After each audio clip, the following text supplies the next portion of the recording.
प्यारे बच्चों, आज हम लोगों की चर्चा का विषय है कि वियोजन अभिक्रियाएं क्या होती हैं या डीकम्पोजिशन रिएक्शंस क्या होते हैं। अब यहाँ पर देखिए, डीकम्पोजिशन या वियोजन का अर्थ ही होता है, वियोजन का अर्थ होता है टूटना। इसका मतलब है कि यहाँ पर एक अभिकारक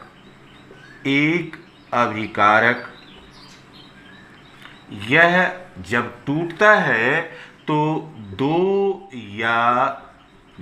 से अधिक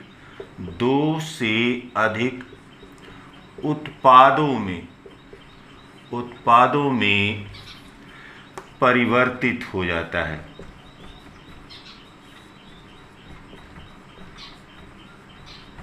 अब ये देखिए, इसका मतलब हुआ कि यह जो वियोजन अभिक्रिया है संयोजन अभिक्रिया के विपरीत है। संयोजन अभिक्रिया के विपरीत क्रिया है। अब देखिए, संयोजन अभिक्रिया में होगा क्या? संयोजन अभिक्रिया में यदि हमने अभिकारक के रूप में कोई एक यौगिक लिया हुआ है A, तो यह विखंडित होकर के B plus C plus D and so on. इसका मतलब है कि यह 2 प्लस उत्पादों में परिवर्तित हो जाएगा। तो यहाँ पर एक कोई अभिकारक है और यह अभिकारक 2 या 2 से अधिक उत्पादों में परिवर्तित हो जा रहा है।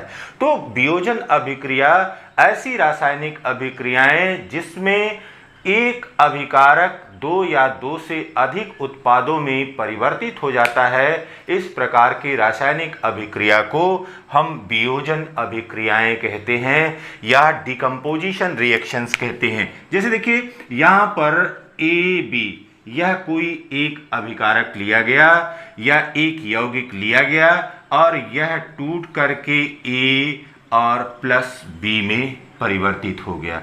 ठीक है, तो यहाँ पर एक यौगिक था, यह एक यौगिक था और यह यौगिक 2 या अधिक उत्पादों में परिवर्तित हुआ। इस प्रकार की रासायनिक अभिक्रियाओं को हम वियोजन अभिक्रिया कहते हैं। अब यहाँ पर देखिए बेटा, उदाहरण के रूप में, एग्जाम्पल्स के रूप में सबसे पहले हम फेरस सल्फेट का एग्जाम्पल लेते हैं। अब देखिए, ferrous sulphate FeSO4 ferrous sulphate है। एक परखनली लीजिए और इस परखनली में थोड़ा सा फेरस सल्फेट FeSO4 ले करके और इसको आप गर्म कर दीजिए। फेरस सल्फेट ले करके और इसमें FeSO4 इसको आप गर्म कर दें। जैसे ही आप फेरस सल्फेट को आप गर्म करते हैं तो फेरस सल्फेट यह गर्म करने पर, जब उष्मा इसको दे रहे हैं तो उष्मा देने पर यह ferric oxide Fe2O3 plus SO2 plus SO3। अब यहाँ पर देखिए, यह फेरस सल्फेट है, फेरस सल्फेट, और यहाँ पर उत्पाद के रूप में हमको क्या मिल रहा है? यहाँ पर हमको फेरिक ऑक्साइड मिल रहा है, सल्फर डाइऑक्साइड मिल रहा है और सल्फर ट्राइऑक्साइड मिल रहा है। अब इस रिएक्शन को बैलेंस कर लेते हैं। यहाँ पर 2FeSO4 is equal to Fe2O3 plus SO2 plus SO3। तो जब यह परीक्षण आप कर रहे हैं तो इस परीक्षण में क्या ऑब्जर्वेशन करते हैं? पहली चीज तो ये देखिए कि यह जो FeSO4 है इसमें 7 अणु क्रिस्टलीय जल का है, 7 अणु वाटर मॉलिक्यूल का है। तो जैसे ही आप गर्म करते हैं तो गर्म करने पर इससे पानी निकल जाएगा। जो पानी इसमें था यह पानी निकल गया। फिर देखिए, यह जो फेरस सल्फेट है यह किस रंग का होता है? यह हरे रंग का होता है, ग्रीनिश कलर का होता है। लेकिन यहां पर जो फेरिक ऑक्साइड मिल रहा है यह किस रंग का होगा? यह भूरे रंग का या भूरे लाल रंग का यह फेरिक ऑक्साइड हमको मिलेगा।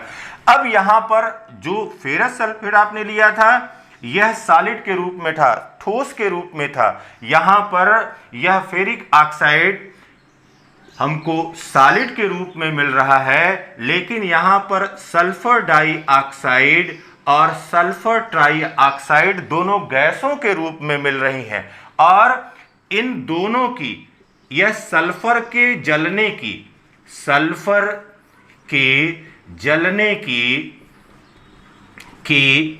एक विशेष गंध आपको दिखाई देगी। तो यहां पर फेरस सल्फेट एक अभिकारक के रूप में था और यह तीन उत्पादों फेरिक ऑक्साइड, सल्फर डाइऑक्साइड और सल्फर ट्राइऑक्साइड यह तीन उत्पादों में परिवर्तित हो गया। और ये ऑब्जर्वेशन आपने देखा कि जो कुछ आपने किया उसमें क्या आपने प्राप्त किया।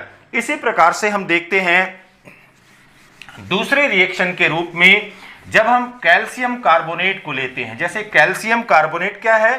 कैल्शियम कार्बोनेट जिसको संगमरमर कहते हैं, तो यह कैल्शियम कार्बोनेट CaCO3 यह संगमरमर है, ठीक, या इसको आप चूना पत्थर भी कह सकते हैं, चूना पत्थर। तो ये संगमरमर या चूना पत्थर है। जब इसको गर्म करते हैं तो गर्म करने पर यह कैल्शियम ऑक्साइड में और साथ ही साथ कार्बन डाइऑक्साइड में परिवर्तित हो रहा है। यहां पर देखिए ये कैल्शियम कार्बोनेट यह सॉलिड स्टेट में है या यह ठोस अवस्था में है। यह कैल्शियम ऑक्साइड जिसको आप चूना कहते हैं, यह चूना कैल्शियम ऑक्साइड भी हमको सॉलिड स्टेट के रूप में मिला। लेकिन यहां पर यह जो कार्बन डाइऑक्साइड मिल रही है यह कार्बन डाइऑक्साइड हमको गैस के रूप में प्राप्त हो रही है। तो यहां पर जो चूना आपको मिल रहा है इसका उपयोग सीमेंट उद्योग में बहुतायत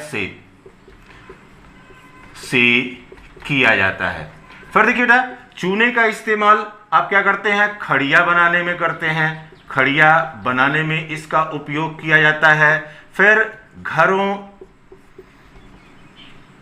के रंगाई में इसका प्रयोग किया जाता है। तो जो इस प्रकार से कैल्शियम ऑक्साइड आपको मिल रहा है, इस कैल्शियम ऑक्साइड का विविध उपयोग है। यहां पर भी कैल्शियम कार्बोनेट एक सिंगल रिएक्टेंट के रूप में था और इससे हमको दो उत्पाद कैल्शियम ऑक्साइड और कार्बन डाइऑक्साइड प्राप्त हो रहे हैं। फिर देखिए इसी प्रकार से अगर लेड नाइट्रेट को परखनली में लेकर के हम गर्म करें तो होगा क्या? अब यहां पर देखिए बेटा, जो लेड नाइट्रेट है, लेड नाइट्रेट PbNO3 का होल ट्वाइस। तो सबसे पहले ये देख लीजिए, ये सफेद पाउडर होता है, यह सफेद पाउडर होता है और इसे फिर परखनली में लेकर के इस टेस्ट ट्यूब में थोड़ा सा इसको लेकर के और अगर आप इसको गर्म करते हैं तो गर्म करने पर यहां पर आपने नाइट्रोजन डाइऑक्साइड जो गैस है वह गैस इसमें से निकलती है या इसकी स्मेल आपको पता चलती है। इसके अलावा क्या होता है, ये देखिए, जैसे ही आप इसको हीट करते हैं यह सबसे पहले लेड ऑक्साइड में परिवर्तित हो जाता है। फिर लेड ऑक्साइड के साथ ही साथ यहां पर नाइट्रोजन डाइऑक्साइड बनता है, साथ ही साथ यहां पर ऑक्सीजन प्राप्त होता है।